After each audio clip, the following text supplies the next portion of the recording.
श्री स्वामी समर्थ. काल होता सोमवार. मुलांनी साबुदाणा तर खाल्ला, परंतु कंटिन्यू काही ना काही खायला मागत होते. तर मुलगा म्हटला, मम्मी कसले तरी पराठे कर ना. तर मग विचार केला, चपात्यांचं तर पीठ मळलेलंच होतं.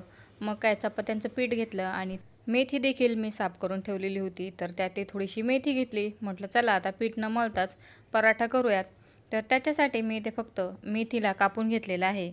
आता मला 2च पराठे करायचे होते, म्हणून फक्त 4 ते 5 चमचेच मेथी कापून घेतलेली आहे. किती पराठे करायचे त्यानुसार मेथीला चांगलं बारीक कापून घ्यायचं. आता या मेथीमध्ये अर्धा चमचा लाल मिरची टाकलेली आहे, थोडीशी आमचूर पावडर टाकलेली आहे, थोडंसं टाकलेलं आहे चाट मसाला, चवीनुसार मीठ टाकलं आणि 1 चमचाभर तीळ टाकले, 1 चमचाभर बेसन पीठ टाकलं आणि याला आता मिक्स करून घ्यायचं. याच्यामध्ये पाण्याचा वापर करायचा नाही, नाहीतर मग आपल्याला पराठा लाटता येणार नाही. चपात्यांचं तर पीठ मळलेलंच होतं. मग काय एक चपाती लाटून घेतली. बराच वेळेस बघा आपल्याला पराठे करायला आवडतात, परंतु पीठ मळण्याचा कंटाळा येतो. परंतु चपात्यांचं पीठ तर आपलं मळलेलंच असतं. तर मग काय मी त्यातलंच पीठ घेतलं.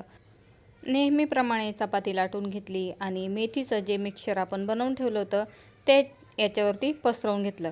सगळीकडे पसरवायचं. आता आपण मेथी चांगली बारीक कापलेली आहे, त्याच्यामुळे मेथी शिजायला काहीही प्रॉब्लेम येणार नाही. आता या चपातीचे 4 भाग करून घेतलेले आहेत. तुम्हाला जास्त हवे असतील तर जास्त करून घेतले तरी चालतील. आता हे पार्ट एकमेकांवरती असे ठेवायचे आणि याचा आता आपण करणार आहोत रोल.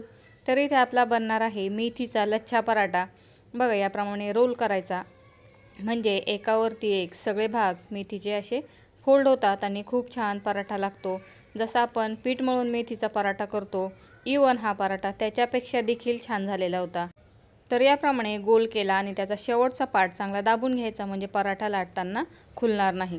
आता पीठ लावलं आणि फक्त या पराठ्याला हलक्या हाताने लाटायचं, खूप जोर द्यायचा नाही, म्हणजे त्याचे वेगवेगळे भाग मोकळेच राहतील. आता हलक्या हाताने या पराठ्याला लाटून घेतलं.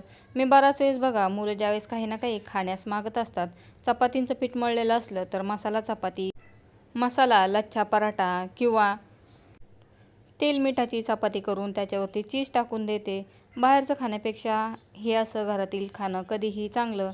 तरी ते मुलं खातात म्हणून मी तेल न लावता साजूक तुपच लावलेलं आहे आणि दोन्ही साईडला मीडियम फ्लेमवरती पराठ्याला भाजून घ्यायचं, कारण की मेथी आपण थोडी देखील शिजवलेली नाही. बघा किती छान पराठा झालेला आहे. कधीही तेलकट तुपकट खाण्यापेक्षा असं हेल्दी खाणं योग्यच नाही का. शिवाय त्याला वेळ देखील कमी लागतो आणि त्यातल्या त्यात मेन म्हणजे सामान देखील कमी लागतं आहे. तेवढ्या 2-3 मोजक्याच वस्तूंमध्ये असे पराठे आपण करू शकतो. शिवाय टेस्ट देखील याची चेंज होत नाही. नक्की ट्राय करून बघा आणि व्हिडिओ जर आवडला असेल तर व्हिडिओला लाईक, शेअर आणि सबस्क्राईब करायला विसरू नका. व्हिडिओ बघितल्याबद्दल धन्यवाद.